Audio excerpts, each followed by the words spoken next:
The next matter to come before the court this morning is Keith Eckmeyer versus Jared McNealis. Both sides will have 15 minutes to argue. The appellant may reserve up to 5 minutes for rebuttal. If you are the appellant and wish to reserve time for rebuttal, if you let me know when you get started. I'm keeping the clock this morning to keep you apprised of passage of time. The court's read the briefs and we are ready to see who you are. Thank you, Your Honors. My name is Paul Flowers. I represent the plaintiff appellants Keith and Regina Eckmeyer. I would like to reserve 3 minutes for rebuttal. We're here now on a automobile accident case at an intersection. It was a classic red light, green light dispute. Unfortunately, nobody had a dash cam in this accident, so we do have a credibility determination between all the parties. Here we have a situation where my client, Mr. Eckmeyer, has a passenger who is Denny Chase. Both Mr. Eckmeyer and Mr. Chase claim to be injured in the accident. The lawsuit was filed initially, I believe, by Mr. Chase. He sued both drivers, my client as well as the defendant here. And that was, I think, eventually consolidated with this. That was settled. And then we proceeded forward with this case, which actually went to trial and then wound up in a defense verdict. We've raised two assignments of error here, and the first one deals with the interjection of the Chase lawsuit into this second action. And what had happened below was that my client was testifying on the stand. It was brought up that he'd been a longtime friend with Mr. Chase. It was established by defense counsel that they'd known each other a long time. Then it was brought out that Mr. Chase had sued my client as part of this whole consolidated lawsuit. An objection is immediately raised, and defense counsel has the complaint with them, which he wants to cross-examine my client about. The judge stops that, but he does what I think is worse, is that he takes judicial notice of the filing of that Chase lawsuit. And that then is used to establish that my client was sued by his own witness, the witness who was saying that he had the green light, who alleged in that complaint that he was potentially at fault for the collision. And that was used to thoroughly undermine Mr. Chase's deposition testimony, which had been read to the jury. Didn't you say that those cases were consolidated? Consolidated at one point for convenience, and then the Chase lawsuit was settled and dismissed. So they're separate, but they're together on the same docket. And that's with the previously filed of this one. This was, I believe, refiled and afterwards. So it's a separate complaint that's filed and it's brought in. And I think what first and foremost in this is that it's just not relevant. I mean, it's allegations that an attorney raised because he has to cover his bases. Anytime you have a dispute over who's at fault for the collision, the non-drivers, the passengers, always just put everybody in their complaint, so no matter who is found to be at fault, they still get a recovery. That's the case here. And Mr. Chase was adamant in his deposition that my client had the green light, but there's no dash cam, there's no guarantees the jury's going to find that that was the case.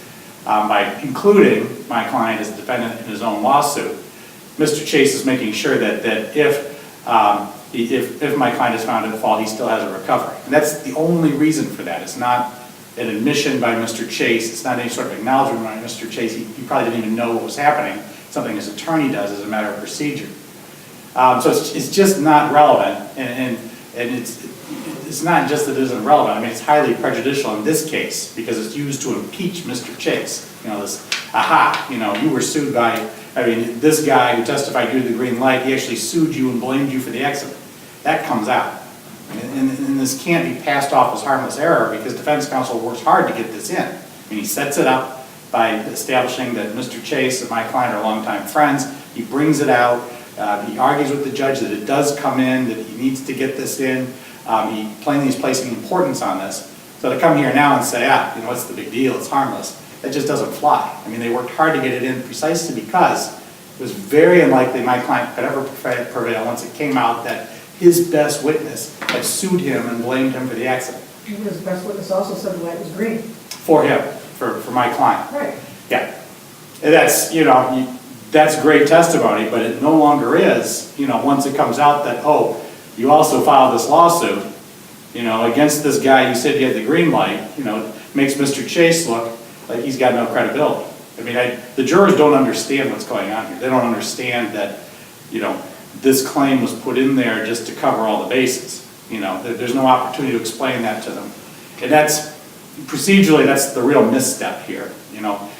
If there was going to be impeachment with this prior lawsuit, it had to come in while Chase was being questioned during his deposition. I still think it's irrelevant. I still think the judge should exclude it. But at least at that point, if this is brought out to Chase, hey, you say this guy has the green light, but yet you sued him, Chase can say, my lawyer did that, I had no idea, I didn't, review that pleading. I would have told him that, that my friend had the green light, and then plaintiff's counsel could cross-examine, comes out and explore it. I mean, here, this is the worst of all results, because Chase is coming in only through his depot. He can't be called again because nobody can find him. The judge takes judicial notice of it, so he blesses it. I mean, that's jury here is judicial notice. It's something that you have to accept. You have no choice. Would you expect the second part, after taking judicial notice of instructing the jury, you'll go on to determine what's significant? The impact of this? Yeah, that portion of, so it says, okay, you're to accept that as fact. Right. And you'll go on to determine what's significant. Yeah, and strikes me as kind of cryptic. I mean, I think it's a lot to ask the jury, to expect the jury's going to say, aha, it's still our decision. Oh, okay. I mean, the judge is the most important person in the courtroom. The jury hears what the judge says and they take this gospel, which is the way it should be. So it's one thing if he'd given them the complaint, that's bad. But for the judge to say, no, they don't get the complaint, this is going to be judicially noticed. I mean, that just gives it this imprint of, this is important, you can't question this. He sued his friend, just like defense counsel said, and so that's why the outcome of this, I think, is far worse than could have been the case, and certainly isn't harmless error. I mean, this is, pretty simple case, only a few witnesses. The jury's just got to decide who's got the red light or green light, and when you got the plaintiff's best witness shot down, over something that never should have come in, that can't be passed off as harmless. So that's the problem here. I mean, I know it's a simple case, and it probably should have been tried in a couple of days, but it's got to be tried right. It's got to be tried fairly. And bringing this complaint in, is not just irrelevant, but in this instance was really highly prejudicial. And shouldn't have been allowed. Just to address our second assignment of error, that dealt with the limits the court put on cross-examination. And we cited some authorities that recognize that cross-examination is very important in a trial, because it's the opportunity to really explore and test the witnesses, the opposing party's witness. And here, I understand the judge probably was trying to move the trial along and get it done, but he just went too far when it came to cutting off plaintiff's trial counsel on the cross-examination. I mean, when it got to the expert, Mr. Doyle, he wasn't allowed to ask him certain hypotheticals. He wasn't allowed to ask him if he thought he'd assume witnesses were lying. He wasn't permitted to develop this idea that, hey, the plaintiff is a long-time resident here, he should be familiar with this intersection. All that was cut off, and then when you get to Detective Dreger, he's cut off when he's asked about the defendant's description of the post-accident altercation, alleged altercation, that could have been used to impeach the defendant.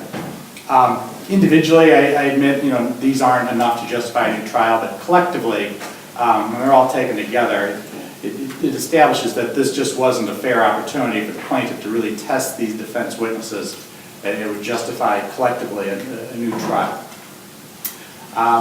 So with that, we'd ask you to reverse the trial court and remand this matter for a new trial.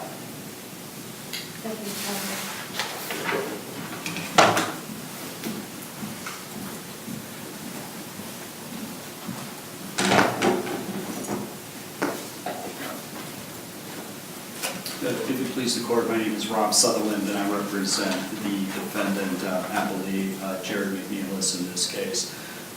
Appellant's first assignment of error regarding a prior lawsuit filed by Mr. Eckmeyer's passenger, James Dennis Chase, against Eckmeyer and my client, defendant McNealis, involves two issues. First, whether the defense should have been allowed to cross-examine plaintiff about the existence of the Chase lawsuit, and second, whether the trial court should have taken judicial notice of the fact that there was a lawsuit filed.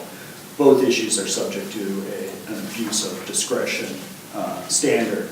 With respect to the first issue, Eckmeyer argues that his good friend Chase argues that the fact that his good friend Chase sued him for causing the accident is not relevant because all passengers involved in multi-car accidents always name all the drivers as defendants, and I submit that the court should reject this cynical view of the law. Mr. Chase wasn't forced to name Eckmeyer as a defendant if Chase thought that the claim was meritless. Well, counsel, that's usually, if you have insurance, if you have all kind of, there's a lot of factors that enter into that. So unless you identify all those factors to the jury, it isn't as clear cut as you would make it seem, is it? Well, I will just say that Chase's attorney wasn't the plaintiff in the lawsuit against Mr. Eckmeyer, and it's a longstanding principle or rule of Ohio law that an attorney's actions are imputed to a client. Mr. Eckmeyer was free to argue, just as his counsel has here today, that my attorney did that, or Chase's attorney did that, and actually he made those arguments. Well, why is that relevant? Why is any of this relevant? Well, it goes to show that, as plaintiff said, appellant states in his argument that a passenger will sue all drivers as, quote, potentially responsible parties, then I would say that the evidence is relevant as probative of the fact that Chase considered Eckmeyer a potentially responsible party. But my point is, why does it matter what Chase thought? That's what I was asking, why it was relevant. Why does it matter what so-and-so thought? Well, Chase was living with Mr. Eckmeyer for a number of years before the accident. They were good friends. He was just like a brother. Nevertheless, there was this lawsuit filed by Chase against Eckmeyer. They read Mr. Chase's entire deposition transcript to the jury. I was a little bit handicapped about as far as what I could ask Chase. I wasn't there at the deposition. In that deposition transcript, is there an explanation that comes out regarding the lawsuit? No, Is the question asked? I don't believe it was. So now we're in a trial, and we don't have Chase, all we have is the deposition testimony. To the detriment, perhaps, of everyone in the room, that we don't have Chase. But all the jury gets to find out is that Chase sued the plaintiff, and that's where it stands. Well, Mr. Eckmeyer was free, and his attorney were free to argue that this was something that was done by the attorney and that Chase... Are you sure? Because there's no evidence that would support that argument. It actually was an argument that was made at the trial, Judge. So I would say that the appellant here today has talked about the importance of cross-examination. Well, it's a two-way street. It is important, and it goes both ways.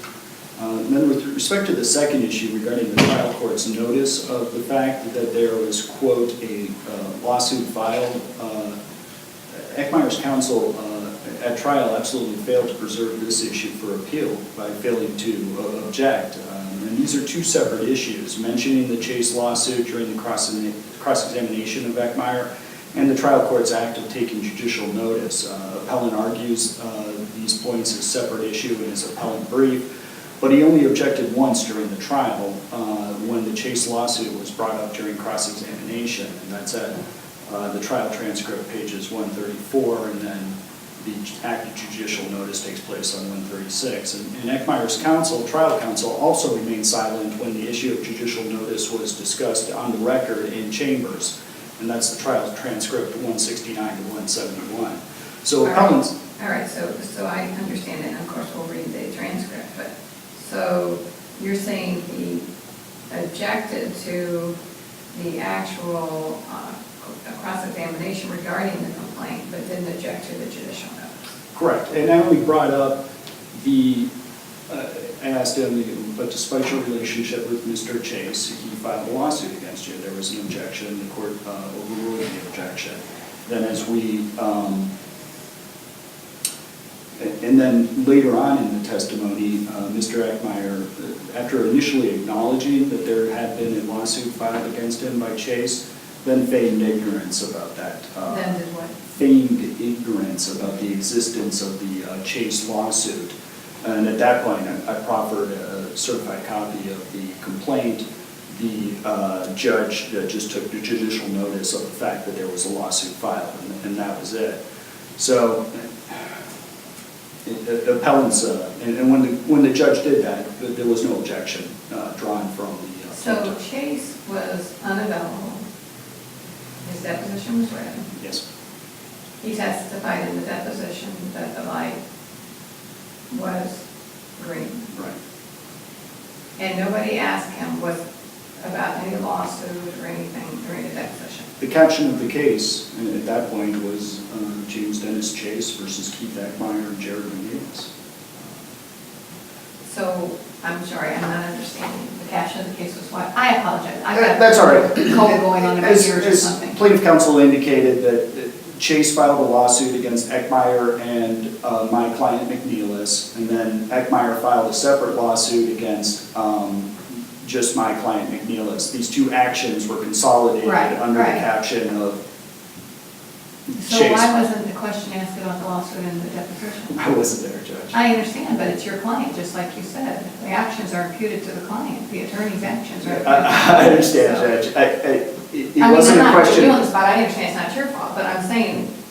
why what that do you do question with wasn't that? asked. Yeah, but what do you do with it that wasn't asked? I think that inured to the benefit of the plaintiff, because he got to read that deposition, the entire deposition transcript to the jury. But then on the other hand, an argument could be made it was to your benefit, and I mean, your client's benefit, since nothing was asked at the deposition, Chase didn't get to respond to that. That's accurate, Judge, but I will say that Eckmeyer did make these arguments that the plaintiff Sure. made at the time of the trial as well, during closing arguments, saying that Chase didn't do this, it was his attorney, and those arguments were made at the trial. And that's the first issue, and then the second issue that plaintiff raises on this appeal is the judicial notice that the judge took of the quote fact there was a lawsuit filed. I'm arguing that he should be deemed to have waived that issue because he didn't object. Even if the court determines that somehow plaintiff Eckmeyer preserved that issue on appeal, that it nevertheless fails, because plaintiff is trying to impose some sort of blanket rule that Ohio law does not recognize, that there is a rule that a trial court should not take judicial notice of court proceedings in another case, but appellants unmoor the rule from its rationale by trying to apply it to this case. The rationale for the rule, as explained in the Delhi Table versus Great Lakes Mall case, is that if a trial court tries to take notice of a prior proceeding, the appellate court cannot review the propriety of the trial court's reliance on the prior case because the record of the prior case is not before the appellate court. So one sees this rule applied to reverse a trial court that grants a motion to dismiss based upon a violation of the saving statute, like in the Charles versus Conrad case, or grants a motion to dismiss based on an order in a prior case, like in the Miller versus Medical Mutual Ohio case. Those cases aren't this case. This case doesn't involve a motion to dismiss. This case involves a jury verdict after a 3-day trial, and the rule prohibiting notice of proceedings in another case doesn't apply here. And stated another way, there's nothing about the fact that this court does not have a copy of the record or docket from the Chase case that prevents your honors from ruling upon the propriety of the jury verdicts, the jury verdict in favor of defendant McNealis in this case. And Judge Corrigan didn't take judicial notice of proceedings in the Chase lawsuit. He simply took notice of the fact there was a lawsuit filed by Chase when Mr. Eckmeyer feigned ignorance after initially acknowledging its existence. But then the trial court goes on to say, and I'll ask you this question, the meaning of, and you'll go on to determine what's significant. I'm having a hard time finding out if I'm a juror whether that is, which side that cuts. I just think it was relevant evidence, it was admissible evidence, and the jury was left to decide what significance it had.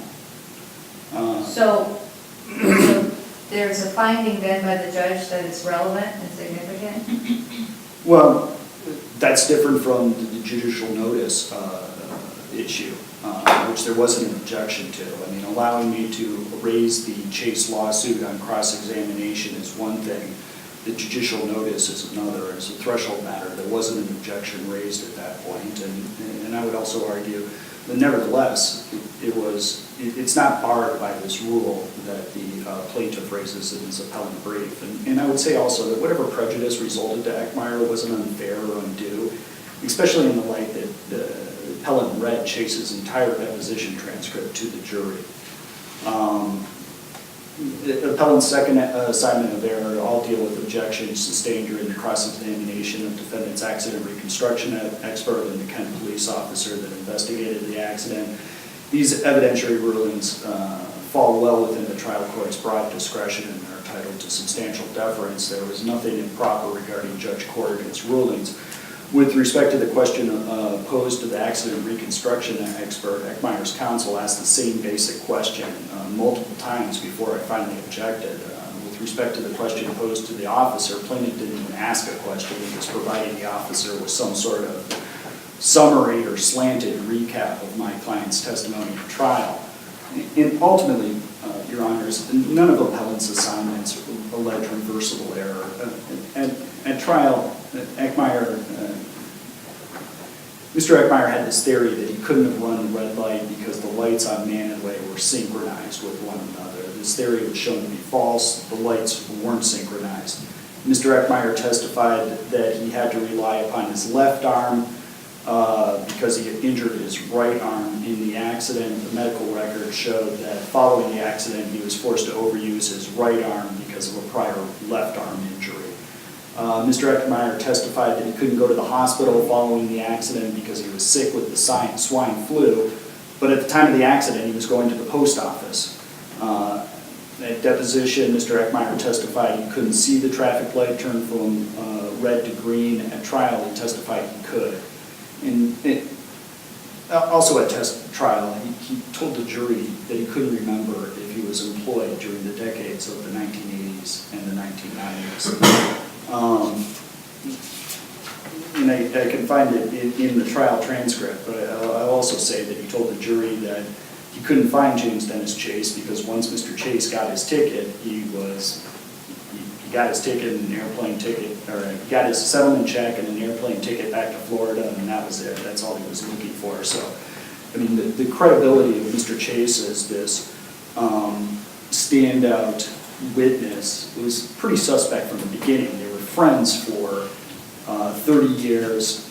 Mr. Chase was living with Mr. Eckmeyer for 5 or 6 years before the accident. Mr. Eckmeyer testified that they were good friends, almost like brothers. So it's not like Mr. Chase was this independent witness. His testimony was suspect from the start. And at the end of this trial, Mr. Eckmeyer's credibility was in shambles. It's not reasonable for appellants to argue that, but for the issues raised in this appeal, the jury verdict would have been different. And I'll say that this Chase lawsuit has taken on this oversized importance than what it actually had at the trial. The Chase lawsuit was a rather small part of the whole proceedings. And I would say that based upon all the other evidence, the misstatements by Mr. Eckmeyer, the convenient memory lapses, the improbable statements, that it's not reasonable for an appellant to argue here that but for the issues raised in this appeal, the jury verdict would have been different.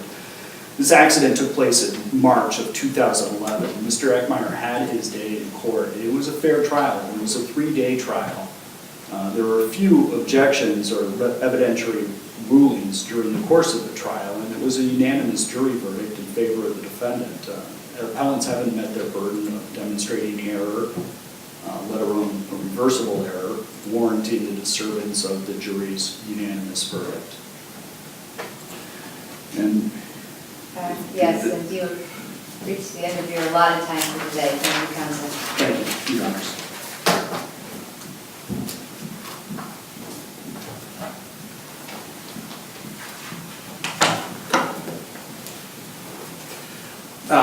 I gotta be honest, all I could think of is if this is such a rock-solid defense case, why do we need to try to work this complaint into it?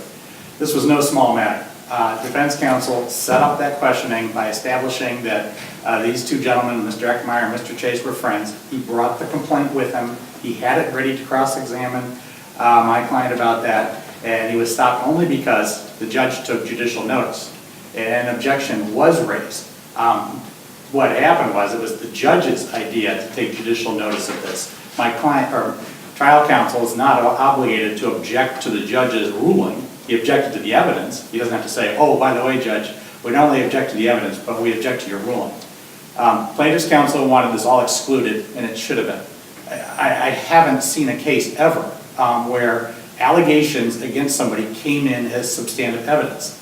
Now, admissions in the pleading certainly come in, but that's not this. The fact someone sued someone else through a lawyer, I've never seen that come in as admissible evidence, and they've never cited an example of that. And if they were really so confident that this was going to be a defense verdict, why did they have to do this? I mean, why did they have to fight so hard, first at the trial court and now on appeal, to justify getting in evidence that routinely is excluded in cases like this? Well, if they don't try, it doesn't happen. I mean, quite frankly, the trial counsel will try to stop anything, correct? I think, bound. yes, I don't think anybody thought this was lock solid one way or the other. This was a red light, green light, it could go either way type of case. Mr. Chase, you know, he's obviously my client's friend, but he is independent in the sort. He's saying green light, they had to take him down, and the way to take him down was through this proof that, hey, you sued this guy, you said had the green light. That's how they did it. And that's important. Judge Hansel, you hit on it. The key here is the whole flaw in the procedure. Mr. Chase wasn't there anymore. They could have asked him in his deposition, hey, you say this guy has the green light, why did you sue him? They don't ask that. They try to backdoor it at trial through my client. Mr. Eckmeyer, Mr. Chase sued you, even though he said you have the green light. How can that be? You know, Mr. Eckmeyer has no explanation. You know, that's the way they get it in. And you can't, at this point, have Mr. Chase say, I didn't know what was happening, it was my lawyer. Mr. Eckmeyer can't stand up there through his lawyer and say, hey, you know, Chase didn't know what was going on. Chase was just letting his lawyer do his job. That's not credible because it's coming from Eckmeyer, not Chase. So yeah, this was all set up. You know, they didn't ask Chase because it probably would have been excluded and Chase could have given an explanation. They wait till trial, Eckmeyer has no explanation and he can't explain for Mr. Chase what happened between he and his lawyer. So it's procedurally messed up. It shouldn't have come in the first place, but it certainly shouldn't have come in through Eckmeyer's testimony when they're trying to impeach Chase.